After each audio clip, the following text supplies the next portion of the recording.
How are we doing, everyone? Welcome. It is a Tuesday, and we are back on the Big D podcast on Spunky Spectrum Sports Network. I am Alex here for my weekly NFL recap video. As always, don't forget, please subscribe to the Spunky Spectrum Sports channel on YouTube. You can listen to any of these episodes streaming on Spotify and Apple Music. So give us a like on the YouTube video, give us a subscription onto the channel. And if you prefer an audio version, like I said, Apple Music and Spotify has these episodes as well. So you can definitely listen on there. As usual, we have Dylan, our host with the most, the Big D himself. How are you, Dylan? I'm doing well, Alex. How about you? Sorry about your Dolphins being eliminated from playoff contention. Yeah, I'm not doing too great when it comes to that front, but I will rant about that later. So I'm just gonna leave that be for now. I apologize because my Jags couldn't help you against New England, but we haven't helped against many teams this year. Although we all 2-2 in the AFC against the AFC East. There you go. If you were 1-3 and that extra loss was to Miami, I might be in a different mood right now, but that's okay. Hey, at least we beat the Bills. You guys didn't beat the Bills at all this year, and you got an extra game. That's very true. But hey, we beat the Patriots, and that didn't work out very well for you guys. So we got a little back and forth going there, but that's all right. Whatever. So let's kick this off. How do you want to start? How about the an end of an era, perhaps? Mr. Big Ben Roethlisberger, final game, most likely, as long as everything goes to his plan at Heinz Field. Walking away from Heinz Field with victory. What do you think of that? First off, I think it only made sense that Big Ben finishes his home career against the Cleveland Browns, because good Lord, how many times has Big Ben beaten the Cleveland Browns? I mean, his record against the Cleveland Browns looks like Nick Saban against his former assistants. But Big Ben has represented the Steelers franchise for 18 years. I mean, and when I think of the Steelers, I think Pittsburgh's gone through 3 head coaches in 50 years? Yeah. Chuck Noll, Bill Cowell, and Mike Tomlin. And all three, two are in training camp, and one will be in training camp. But Big Ben Roethlisberger's a Hall of Fame. Now, unlike some other old quarterbacks, could Ben have taken care of his body? Could he have avoided 1 or 2 more hits? Maybe be playing a little longer, but in the end, Big Ben is one of my favorite quarterbacks to ever play the game. He took some chance. He took a lot of hits, but especially in his young days, Big Ben made the holy crap place. I mean, we all remember that play he made this Antonio Holmes, which started the toe tap regime, and now everybody's doing it on a weekly basis. But Big Ben is a legend, and I hope this isn't the end for Big Ben's NFL career, but I'm happy he went out a winner, and maybe we'll see the Steelers in the playoffs in his swan song. Yeah, he, like you said, you did a great job of summing it up. I mean, first of all, with the Pittsburgh head coaches, I mean, it's just ridiculous. It seems like, I mean, Miami's had more coaches in the last decade than the Steelers have in the last 5 decades, it seems like. But no, I mean, all credit to Big Ben. I mean, like you said, he's a legend. He'll be in the Hall of Fame, if not 5 years after he retires, shortly after. I mean, man, kind of transformed the quarterback position in a sense. I mean, seeing like the guys like the Montanas and the Marinos and the Elways and everything like that. I mean, you don't see a quarterback that's as big as Ben Roethlisberger. And I mean, just how fun was it watching him throw defenders off of his shoulder as he's like standing in the pocket? I mean, it's so cool just seeing, like, I mean, obviously there's been bigger quarterbacks in the past, but to be able to throw as well as Big Ben has, have so many marquee moments. I mean, like you mentioned that Santonio Holmes catch. I mean, that's one of the greatest plays in Super Bowl history. Just the absolute precision on the throw, the incredible awareness on the sideline to catch that ball in the end zone, in the corner of the end zone with all those defenders. I mean, definitely that hits Super Bowl highlight reels all the time. But Ben, he did it differently. He was a different kind of quarterback than we've seen a whole lot of. I mean, he was mean, he was big, he wasn't afraid to get hit and throw you off his shoulder, like I said, and then go on and complete a 50-yard pass downfield. I mean, he's a great quarterback. It is definitely going to be, I mean, as a 25-year-old guy, I mean, I feel like I've seen pretty much the entirety of Big Ben's career. I've practically grown up watching him. I mean, I don't really know the Steelers before Big Ben, so I mean, it's definitely a lukewarm moment for me as well, just being a fan of the NFL in general. Hopefully he play. I mean, it seems like I don't think he's interested in going to another team. I think he's pretty much hanging up the cleats at the end of the season. I mean, ideally for him, that ends in a playoff run. But at the very least, I mean, it was nice that Pittsburgh's defense was able to get that interception with what 10 seconds left in the game, given an opportunity to kneel down in his final home game at Heinz Field. So, end it with a win over your division rivals, longtime division rival Cleveland Browns, 26-14. I mean, it's just a nice little cherry on top for Big Ben Roethlisberger and the Pittsburgh Steelers.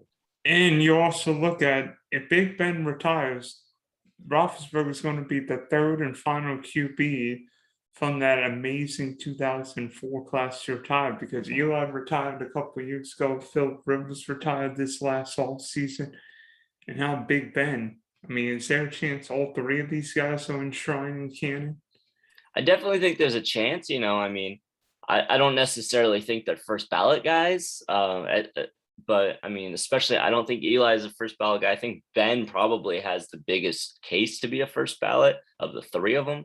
But I'm not. I mean, it's that's a crowded room to get into, man. So it's pretty tough. I mean, look at Zach Thomas. Zach Thomas should have been enshrined in the Hall of Fame 10 years ago, and hopefully this year is the year that he gets his call. But I think there's definitely high potential for all three of them to get in. I think Ben definitely will probably, I mean, he might not be the first one since he retired a couple of years after. Maybe he will. I don't know. It really just depends on the voters and how soon they find those quarterbacks worthy to get in, whether it's first ballot, whether it's after a couple of years of eligibility. But I definitely think the three of them have a shot to all get enshrined. And I think Ben's definitely leading that pack for sure. And plus 2 Super Bowl rings, although even one of them didn't really have his best day, but the second one definitely. And do you throw for umpteen million yards? And true, it's a different era, but Big Ben's going to be in. I think Eli and Rivers should be in. It would only make sense if they all win in the same year. That would be fun. Yeah. I mean, we can let Eli and Phil wait it out a couple years and maybe just bring them all in when Ben's gets ready to go in. But yeah, I definitely think it's so different now because it's almost hard because you obviously have the quarterbacks like Montana and Marino and Elway and Steve Young and all the legends of yesteryear, if you will. But it's such a completely different NFL these days. I mean, you look at like a guy like Eli Manning or like a guy like Phillip Rivers. I mean, yeah, Eli beat Brady twice in the Super Bowl, but I don't see them as in the same regards as some of like the great quarterbacks of back in the day. So, but with the way the NFL has just completely turned into this, pure passing league. I mean, teams are throwing so much more often. They're throwing so much farther. These offenses are schemed so technically, and it's just a completely different game. So it almost feels weird to me to compare because as growing up in this era of football, I mean, Eli Manning, yeah, the Eli conversation has always kind of tripped me up a little bit because yeah, you've got on the one hand the 2 Super Bowls against Tom Brady. I mean, that in itself is almost Hall of Fame worthy.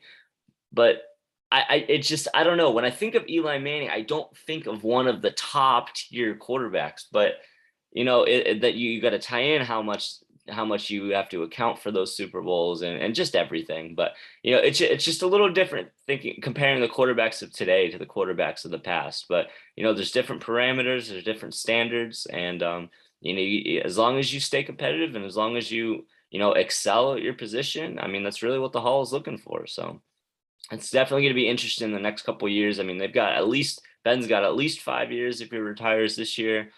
Philip and Eli have a couple of years short of that, but it'll definitely be interesting once their eligibility hits to see about where they're landing on the list. Yeah, so now from a living legend to I don't know if we call them future legends or maybe stars in the making, but let's see. So last week against the Ravens, Joe Burrow threw for 525 yards and 4 touchdowns. And against some guy you may have heard of, Patrick Mahomes and the Chiefs, how many yards did Joe Burrow throw for on Sunday? A lot. How about 446 yards and 4 touchdowns as the Cincinnati Bengals, yes, not Bungles, Bengals, win the AFC North for the first time since 2015 with a 34-31 win over the Chiefs. Yeah, I mean, this game, obviously, when you look at this matchup, you're thinking Joe Burrow and Patrick Mahomes. I mean, obviously, even Mahomes, 26 of 35, 259, like 2 touchdowns. I mean, that's a decent day. But when you go up against a guy throwing for 446 yards, 30 completed passes, only 9 incompletes, no interceptions. I mean, you're looking at Joe Burrow's career day practically.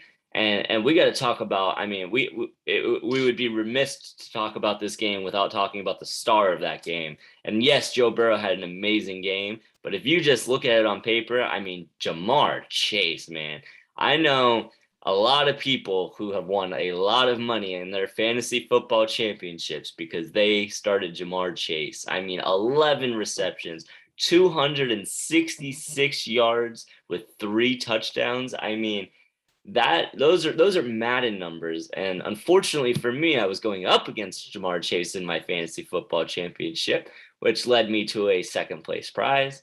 However, I think our friend here, Dylan, had a little bit of some better luck in his fantasy football championship. We're gonna talk about that fantasy championship in a minute, but to be honest with you,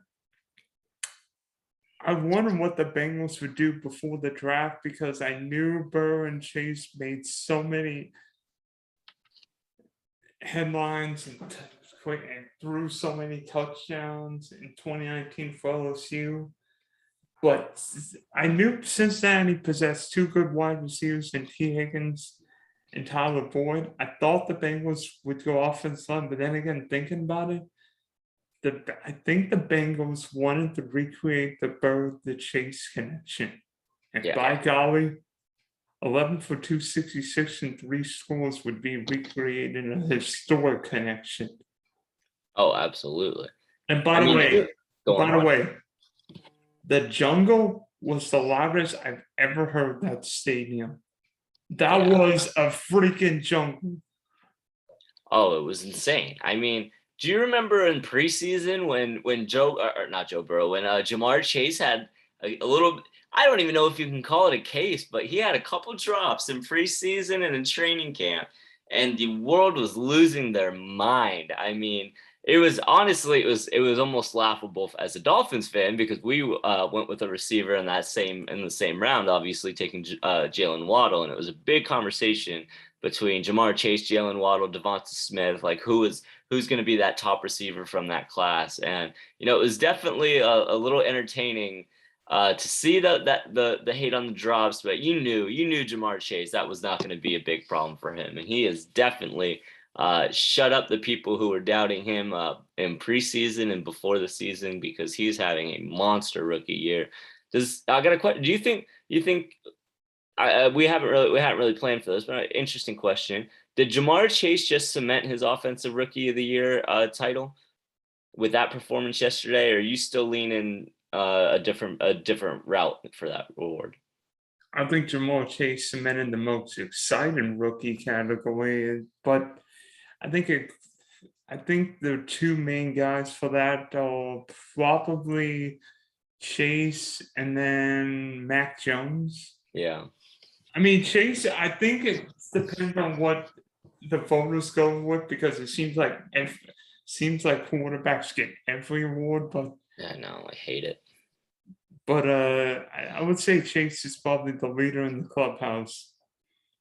Yeah, he'd get my vote, that's for sure. And that's not even any bias against Mac Jones and the New England Patriots. It's just more of a bias against quarterbacks winning, like you said, every single award. I mean, you talk about an MVP award, you may as well just rename it the Quarterback of the Year award because I mean, seeing someone seeing someone in a non-quarterback position win the MVP is like a leap year. It might have happened once every 4 years or something like that. But it's I just the way that Jamar Chase has been connecting with Joe Burrow, it's just been an absolute gift to their fantasy owners and a gift to Cincinnati Bengals fans and a gift to NFL fans in general. I mean, I can't tell you unless you're a fan of another another AFC North team. I mean, you had to have had fun watching Joe Burrow and Jamar Chase have that connection on Sunday. I mean, who wouldn't want to see that? But Yeah. I By the way, guess who used Joe Burrow against me this weekend in our friendly little DK showdown? yeah. I got to, that was my only victory this weekend, it seems like, was I was able to beat the Big D himself in our weekly DraftKings matchup. Thank you, Joe Burrow, for your contribution to that. But unfortunately, that was no offense, Dylan, but I would have rather taken the W in either the Dolphins game or my fantasy football championship a little bit more than that DraftKings matchup. But I'll take my win when I can get them. And thank you, Joe Burrow, for your contribution. I am making a new rule for week 18 that ours cannot use Joe Burrow against me. I will try my hardest to honor that. I'm sure I'll probably be able to sneak someone else in there. And hopefully, maybe they'll throw for 4 touchdowns and a boatload of yards. But oh gosh, come on, you donkey. But speaking of, we've been talking about fantasy a lot.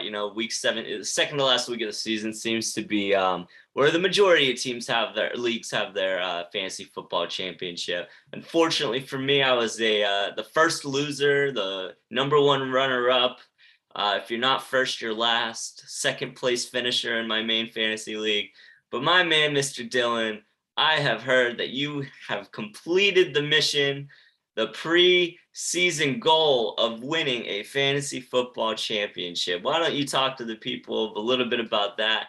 And congratulations to you, sir. Thank you, Alex. Let me tell you, this was one of the oddest years I've ever seen in fantasy football. Absolutely. I don't think I've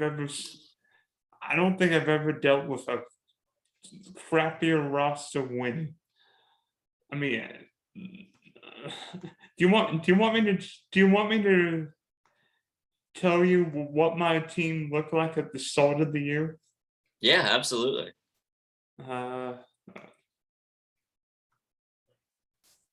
You see here that Here we my go. team is Spunky's Knuckleheads. I like it. So for the 1-1 pick. So I see a Mr. Christian McCaffrey as your 1 overall. How did that work out for you, Dylan? Not well at all. Not well at all. Injured again. Yep. And round 2. All right. Kittle, Keenan Allen, Justin Herbert, DJ Moore. Whoopsie on the Trey Sermon pick. Yeah, that didn't work out too well for you. But then looky here, 7 and 8.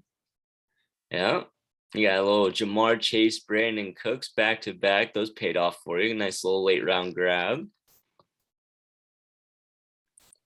You got Ryan Tannehill's back at quarterback. That was decent for a couple weeks here and there, but I have a feeling your Justin Herbert 4th round pick was pretty much the mainstay at your quarterback position. Yeah, I wanted to get one. They were like 7 or 8 quarterbacks wanted to get, and Herbert was one of them. Plus the Herbert to Allen connection.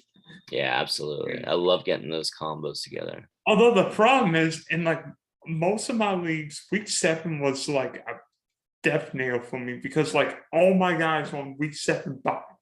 Yeah, week 7 was the bye week from where this year. I mean, it seemed like every I don't know how they was able to have teams playing in week 7 this year just because of how many buys it seemed like there were. Yeah, Ryan Tannehill in the 9th, Gerald Everett in the 10th, Marvin Jones. Nice little Michael Carter pick there in round 12. And Michael Carter actually watch the team that I use later. All right, let me see this championship matchup. Let me tell you, this is one of the worst rosters I've ever seen win a league championship. And not over here, but over here. Right. I mean, going into the week, I was at 11, almost an 11.5 point dog. Wow. And I didn't win. I won by 17.28 points. Yeah. The one thing I will commend you for on this, Dylan, is something I don't see very often because I'm a trader. When it comes to fantasy football, like if I'm off to a rough start or something like that, I am going to be sending a trade proposal to almost anyone in my league. And I'm looking at Justin Herbert as your championship starting quarterback, DJ Moore, Jamar Chase, Brandon Cooks as your receivers. I see Michael Carter, I see George Kittle, and I see Keenan Allen. I mean, it looks like the fact that you have one player, I think, on your championship starting lineup that starting for you that you didn't draft. I mean, that's remarkable in itself. And let me tell you this. The one guy I did add this week, Jared Patterson, was because Antonio Gibson ended up in COVID jail. Yeah. So I needed an extra running back, and I'm like, Patterson could get touchdowns and catch a few passes. I'm like, I may need help this week. Yeah. So Patterson ended up being on my team and got me 20 points. So, and I must confess, I think I owe Jamar Chase about a new call or something. Yeah. Because something like that, man.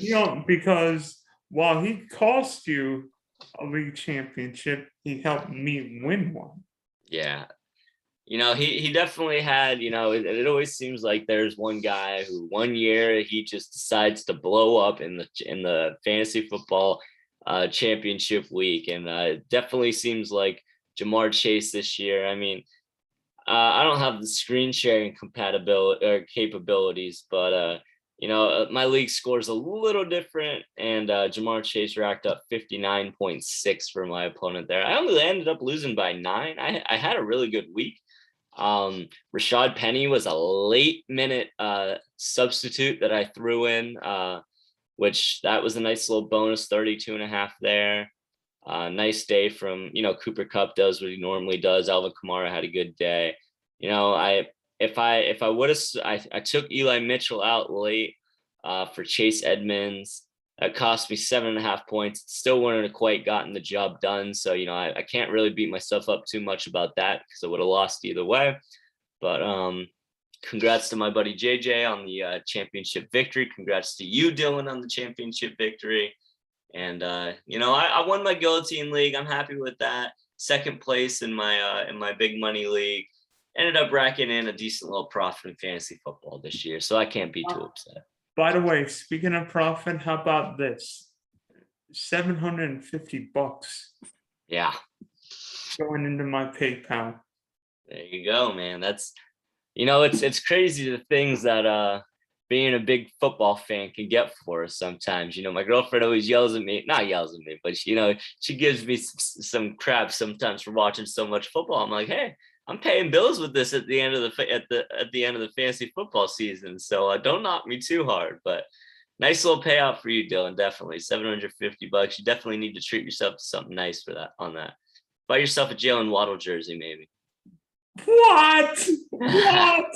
Why would I buy myself a Jalen Waddle jersey? Buy your own jersey.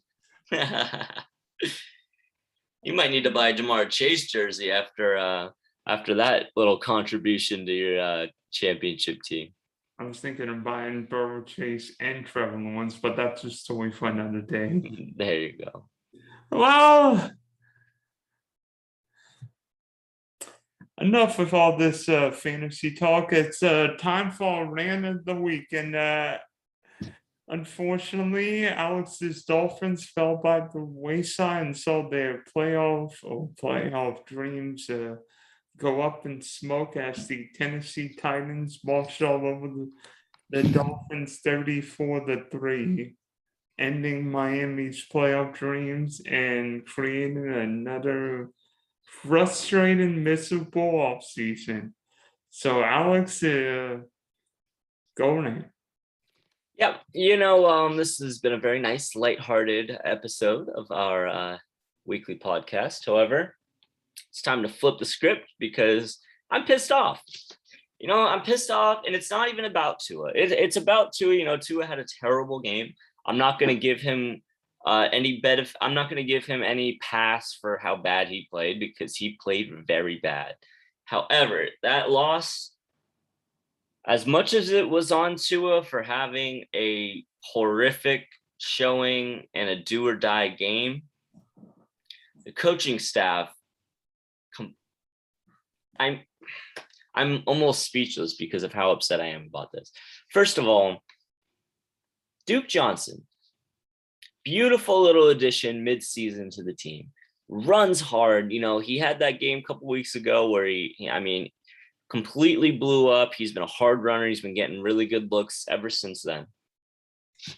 Dylan, Duke Johnson had 7 carries in that game. All of those 7 carries were in the first half of that football game. And we weren't even getting blown out at halftime. We were losing, but we were still in it. The Miami Dolphins coaching staff did not game plan for a cold, wet, rainy game, and it cost them the football game. Duke Johnson ran the ball 7 times. He had a 7-yard average on his rushes.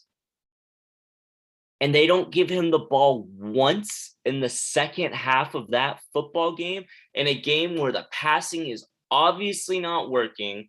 The Tennessee Titans have shut down they completely shut down Jalen Waddle. Tua couldn't, the ball, I don't know why he wasn't wearing a glove on his non-throwing hand. The ball, he slipped out of his hand on multiple occasions. He fumbled a snap under center. He had the ball slip out of his hand before he went to throw it. Mike Gesicki was interviewed after this game, and they said all they asked him was, "Hey, Mike, did you guys have a weather game plan, a rain game plan, a cold weather rain game plan?" And he said, "Nope." That's all he said. He didn't add anything to it. How the Miami Dolphins came into this game, you can check the weather forecast, Brian. You can look to see what's going to be happening, how the conditions are going to be. You completely abandoned the run. And the Titans, it was a 34-3 game. It wasn't that big of a blowout throughout the majority. Throughout that first half, the Dolphins were in the game. All they had to do was score 1 touchdown. It would have been a 7-point game at halftime. And you go into the break, you make your adjustments, and you come back and play. Obviously, you don't get that touchdown. You don't get a touchdown all game. But the fact that the passing game was not working, and you completely abandon your most positive running back. The Dolphins have had a running back problem since Ricky Williams retired twice. The fact that they finally find a running back who's hitting hard, who's running hard, picking up production in the running game, and you just abandon him and you give the ball to Myles Gaskin the whole second half, who Myles Gaskin hasn't done anything all season. We've been dying for a replacement for Myles Gaskin. You finally get Phillip Lindsay and you finally get Duke Johnson in. These guys are running harder than Myles Gaskin has his entire career, and that's who you decided to feed the ball to the entire second half. It's just so unbelievably annoying. I haven't had a rant in 8 weeks because the Miami Dolphins have finally started doing things right. Yeah, cupcake schedule, blah, blah, blah. I don't want to hear it. I mean, to win 7 games in a row in the NFL, I don't care if you could play the Jaguars 7 games in a row. Obviously, we couldn't even beat them once. I mean, it does. The argument about who they played means nothing to me. I mean, the ability to win 7 games in a row in the NFL is a remarkable achievement. And I'm not going to take anything away from the Dolphins from doing that. The biggest frustration I have is and I tweeted this because I was so frustrated after the game. The Miami Dolphins have this huge ability, no matter how their season started, or no matter how bad things look, the Miami Dolphins have this innate ability to instill hope, no matter what, into their fan base. And that is the part of being a Miami Dolphins fan that drives me up the wall. And like I said in my tweet, will take years off of my life. Because the Miami Dolphins, no matter how bad things look, will instill hope into their fans, all to let it crash and burn at the very end when it counts. I mean, to go 1-7, the Miami Dolphins fans were calling this, after that 1-7 start, we were calling this the worst season in Dolphins history because of the expectations, because of the additions in the offseason, because of Coach Flores. We were really happy. They were calling it the worst season in Dolphins history. All of a sudden, 7-game win streak. You're sitting at 8-7. You've got a winning record. You control your destiny for the playoffs. Win 2 more games, and you are in the playoffs after starting 1-7. And what do the Miami Dolphins do? They do what the Miami Dolphins do best, and that is blowing it when they have the power in their hands to win it. I mean, last year, the Buffalo game, terrible. I mean, obviously, Tua's a rookie. You can't really, I mean, you hope that the team can step up and deliver when it's a win and get in situation, get murdered by the Bills and by the Bills backups in the second half at that. This year, it's like, all right, you're playing the Tennessee Titans. You're playing Ryan Tannehill, the man who had single-handedly, I mean, just left Dolphins fans in the twilight zone for 7 years because the Dolphins couldn't decide if he was good enough. And they just decided to keep giving him opportunity after opportunity for year after year after year. Finally, they decided, he's probably not the guy if we haven't figured it out by now. You're going against Ryan Tannehill and the Tennessee Titans without Derrick Henry. Yes, this is the toughest matchup they've had since the Ravens and a long time before that. But the fact that they just completely butchered the game plan, they couldn't get the ball to Waddle. They couldn't run. They could run the ball. They just chose not to for some reason. And just not game planning against the weather. It's just so absolutely frustrating for the Miami Dolphins to put out a performance like that in a win to keep your playoff hopes alive situation after you're riding so much momentum. I mean, yes, Tua had a terrible game. I don't want to give him a pass for that, but it's not completely on him. I mean, the coaching staff just really let the game planning let the team down, the coaching let the team down, the receivers let the team down, everyone let each other down. And honestly, the people who hurt at the end of the day are the Dolphins fans who had that hope thanks to that 7-game win streak. And it sucks. It really sucks that we've got one more Dolphins game this season. I don't even care about it anymore. I mean, I hope we beat the Patriots because it'd be really nice to sweep the Patriots. But just after a 34-3 thrashing with the playoffs on the line, it really gets me hard. It really makes it hard for me to get hyped for this game. But, that's pretty much it. Just had to get a lot of that off my chest. It's just extremely frustrating. We're going to go into yet another off season with a what if and a lot of could have been, should have been, would have been. But, it's just an opportunity to, and the biggest thing that scares me is this Dolphins team has a great core. I mean, there's so much talent on this roster. It's just a couple pieces. And whether that's a new quarterback, there definitely has to be a big focus on offensive line. I feel like I've been saying we've had to fix this offensive line my entire life. And I think I have been because we've had to fix this offensive line my entire life. Hopefully this is the offseason that the Dolphins can get it done. Stop trying to go through the draft. Spend all your money in free agency on offensive line, give Tua one more year. And if you can really fix up that line, get him maybe one more decent receiver, get Will Fuller out of Miami because that was the biggest waste of money I've ever seen. I mean, I think the Dolphins can put together a roster that can compete next year, but it's just the fact that playoffs are coming up and I'm talking about next year makes me sick. But that's about it. It's about what I got for you. Here's what I think the Dolphins should do in the offseason. One, Tua is not your guy. 100%. He's not your guy. He's not your guy. We've seen enough of him. Yeah. We've seen enough of him. Did you see Joe Burrow on Sunday? Oh, he's thrown for 900. Burrow's thrown for 970 yards, 71 yards last 2 weeks. We've seen Justin Herbert. Oh, yeah, he's the star. Tua's not it. Yeah. Tua's not it. And if the Dolphins are honest, I think they would move him. For who? I think they would move him. For who? That's the thing is like, I'm not 100% against getting rid of Tua. Obviously, I want him to be successful. I think if we can get some additions to the O-line and give him one more year, I think he might deserve 1 year. But if we do move on from him, who are the Miami Dolphins going to get a quarterback? There's no good quarterbacks coming out of the draft. I don't want to deal with another rookie, more growing pains, more having to learn the system, more not knowing what you have in your rookie quarterback. I would want someone, and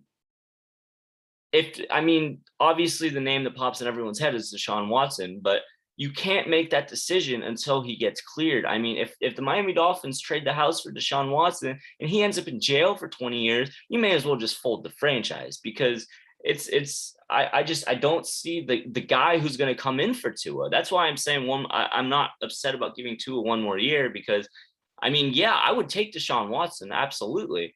But I don't want Deshaun Watson with the baggage. I want Deshaun Watson cleared, criminally ready to play football. And if we can't get that, and I don't know if we're going to get that answer by the time next season starts, maybe, probably, I guess. But if it's the bad news that you're afraid of, then what do you do? Russell Wilson, Aaron Rodgers. I don't want bingo. Russell Wilson, enough said. For how many years, though? I don't want to be good. It'd be nice. Wait a minute. Tom Brady's 44 years old, still kicking. You know what? You can't use Tom Brady as an example, though. Aaron Rodgers is kicking everybody's. You know what? And 38, 39 years old. Age is just a number for quarterbacks now. Russell Wilson's got probably 7 or 8 more great years left. All right. And I'm just thinking, if you're Russell and Sierra, would you rather be in Seattle, Washington, where you're dealing with cold, rainy weather and Pete Carroll, or Miami, we've got warm, beautiful sunshine half the year? Not true. Half the year? Okay, well, for half your games at least. Yeah, I was about to say more like 3/4 of the year. I would say 90% of the year. Yeah. Yeah, it's definitely an interesting pitch. He's had some injury problems this year. That makes me a little nervous. When he came back from that injury, he didn't look too great. Makes me a little nervous. It's not a shoulder. It's not a knee. It's not an Achilles. Yeah.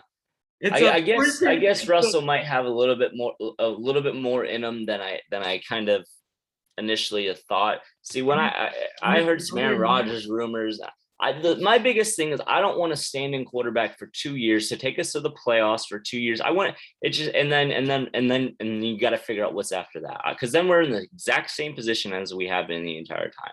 I want a guy who can lead us and be our quarterback for the better part of 8 years. You said Russell Wilson got 7 or 8 years left in him. I'm fine with 7 or 8 years. I just don't want a 2-year loner who's going to retire. Maybe he'll get us into the playoffs. Maybe he'll get us a playoff win. I've never seen one of those in my entire life. That'd be great.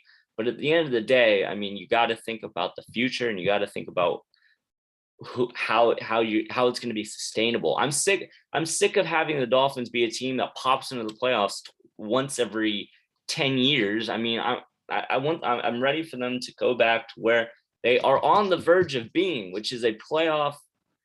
I can't even say that because I was going to say a playoff regular. We're not even on the verge of being a playoff regular because we haven't seen the playoffs more than 2 fluke years in the past 20 years. it's just, I'm ready for this team to step up because there's a lot of pieces. There's a lot of pieces that can lead this team to consistent playoff appearances. It's just there's a couple pieces that keep us farther and farther away from it. But it's whether it's Russell Wilson, if the Miami Dolphins can make that happen, go for it. But if Deshaun Watson gets cleared, go for it. But there's a lot of question marks with a lot of different quarterbacks going around right now, and I'd almost rather give Tua the one more year. If we give Tua one more year, we get some good offensive linemen in there. He's got his weapons. We have hopefully a decent running game. If everything looks right for Tua and we're still seeing some of the same scared Tua that we're seeing for the last some unfortunate parts of this season and a little bit, because the Miami Dolphins, Dylan, you got to remember, for the majority of that beginning of the start, Tua missed multiple games this season. Jacoby Brissett is not a very good quarterback. I'm sorry to say, but neither is Tua. The difference, though, is, Dylan, if Tua didn't miss those games, the Dolphins are in the playoffs. Wait a minute. You think? Yeah, trying to think. What games did Tua miss? So he got hurt in week 2, right? Yeah, he got. Yeah. So let me bring up the schedule really quick. So he got hurt in the second play of the Bills game. Lost 35-0. Jacoby Brissett couldn't put up a single point. Overtime loss against the Raiders. Tua wins that game. He didn't win the game, the Raider game in 2020. Fitzpatrick won it off the bench. Threw one pass, really. And the defender yanked the receiver, right, the face mask. But Dylan, I'm telling you, if we lose by 3 to the Vegas Raiders in overtime with Jacoby Brissett, we beat them with Tua. I guarantee it. The Dolphins-Jaguars game was a tough one. Obviously, Tua played there. But, it's just one more win. I really do think if the Dolphins had one more win on the record this year, they make the playoffs, because I think we go in and beat New England next week. I really do. New England can't beat Miami in Miami. It just doesn't seem to happen. I don't know. It's there's so many question marks about this Dolphins team. There's so much things, uncertainties, stuff you don't know. It's just, I'm tired of it. Okay, let me tell you, I can attest to losing, because it seems like every week we lose 50-10.